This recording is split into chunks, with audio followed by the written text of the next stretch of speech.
Hello, learners! Today, we're diving into the fascinating world of trigonometry. Specifically, we're focusing on cosine or the law of cosines. To understand cosine, we first need to grasp the concept of right-angled triangles. A right-angled triangle has one angle measuring 90 degrees, or it's called the right angle. The sides opposite the other two angles are called the adjacent side and the opposite side.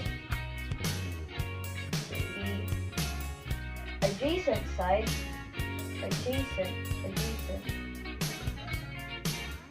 and the opposite side. Assuming this is the angle we're interested in. Cosine is a mathematical function that relates to the lengths of the sides of a right-angled triangle to its angle. It specifically focuses on the adjacent and the hypotenuse sides. The adjacent side is the side that is adjacent to the angle we're interested in.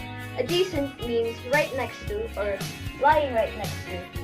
So, in mathematical terms, the adjacent side is the one right next to the angle. Now, let's move on to the law of cosine. The law of cosines allows us to find the length of any side of a triangle when we know the length of the other two sides and the included angle. This law is especially helpful when dealing with non-right-angled triangles. So, non-right-angled triangles.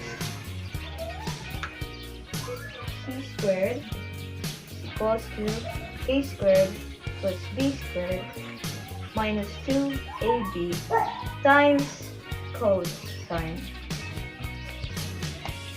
This is the formula we need to find the missing side. In simpler terms, if there is a side missing to your triangle, in order to find it, you need to know the other two sides and the angle opposite of that side.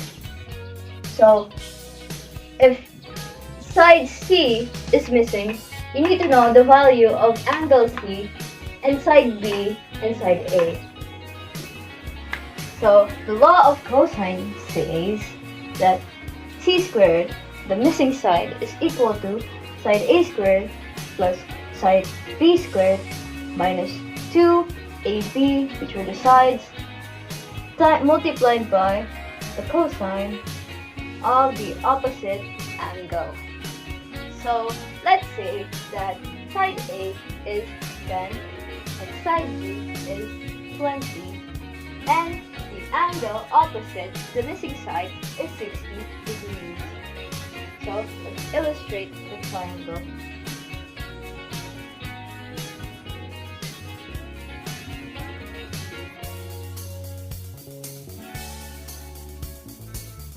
Now, let's solve for the missing side. This triangle is an example of a side-angle side triangle. Now, in this case, we cannot use the law of sines. We need to use the law of cosine, because when we use the law of sine, we will miss something because there is a missing side. So, we need to use the law of cosines. So let's start solving for the missing side. So, we know that side C is missing, so side A is 10 squared plus side B is 20 squared minus 2 times 10 times 20, which is side A and side B, multiplied by cosine, which is 60 degrees. Now that we have everything that we need and we have substituted the values, now let's solve.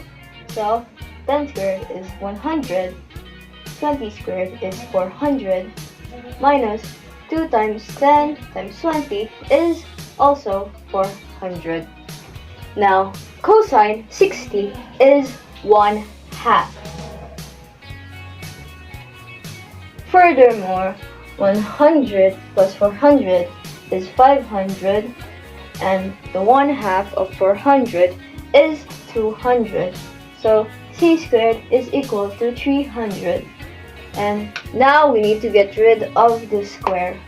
Now square both sides. Find the square root of both sides, which is c is equals to 17.37. 17.37. Now we know the value of the missing side, which is 17.37. So that's how you solve for the missing side.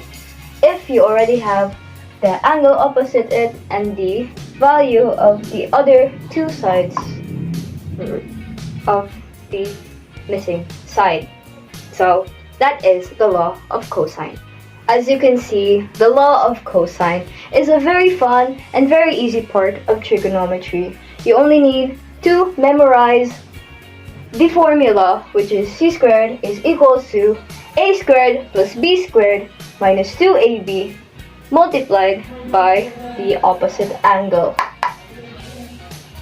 It kind of resembles the Pythagorean theorem, which is c squared is equal to a squared plus b squared. It's a very easy formula to remember, and I guarantee you will have a fun time solving it. Now let's solve for another type of triangle. Erase transition. Now we have here another type of triangle. The triangle I showed you before was a side angle side triangle. Now we have here is a side triangle. The law of cosine states that in order to find the missing side, we need to know the opposite angle and the two sides. But what if we have all sides and no angle? Now we can use the law of cosine to find the missing angle. Now I've rewritten the law of cosine formula. Now let's substitute the formula. I have chosen to use the largest side in order to find the missing angle. So sides, we need to find angle C first. So 15 squared equal to 7 squared plus 10 squared minus 2, 7, 10 cosine of C. Now let's furthermore solve. So 15 squared is going to be 225. 7 squared is obviously going to be 49. And 10 squared is obviously going to be 100. And so 2 times 7 times 10 is equal to 140. And 7 times 10 is 70, times 2 is 140. And the cosine of C.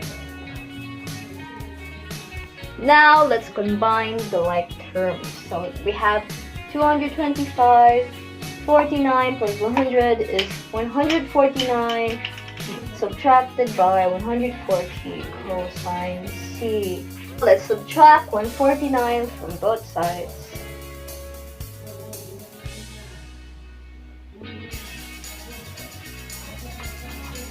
And 76 is equal to 140 cosine C. Because 225 minus 149 is equal to 76. The next step is to divide both sides by negative 140.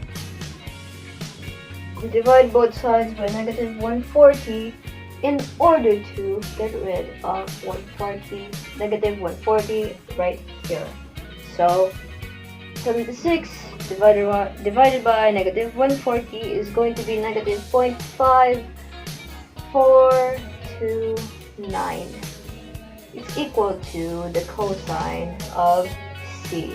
Now, this value is really small for angle C.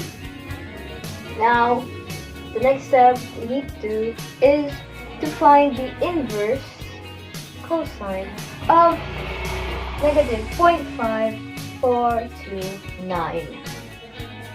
Now input this on the calculator and we will get C is equal to 122.88. So angle C is equal to 122.88. To find the angle A and B, all we need to do is to do the law of sines.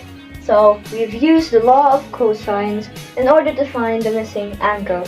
Now let's proceed to do the law of sines. Sine A equals to sine of 122.88 over that. So sine A.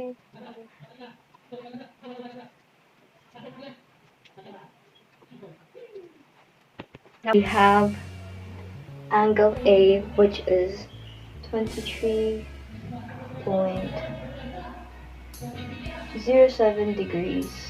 Now using the triangle angle sum theorem, we know that B is equal to 180 degrees minus 122.88 degrees minus 23.07 degrees. So that angle B is 34.05 degrees. Since all of the angles of a triangle sums up to 180 degrees.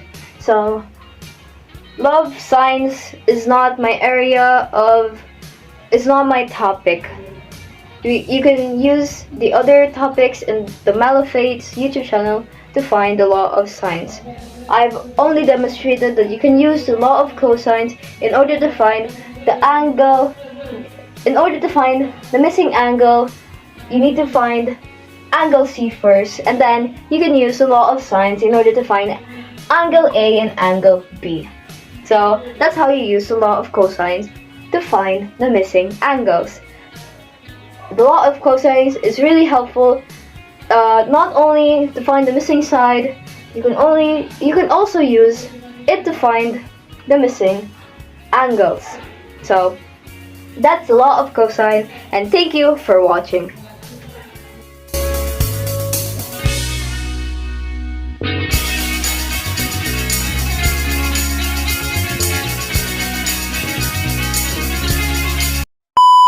Hello learners! Today we're diving into the fascinating world of trigonometry.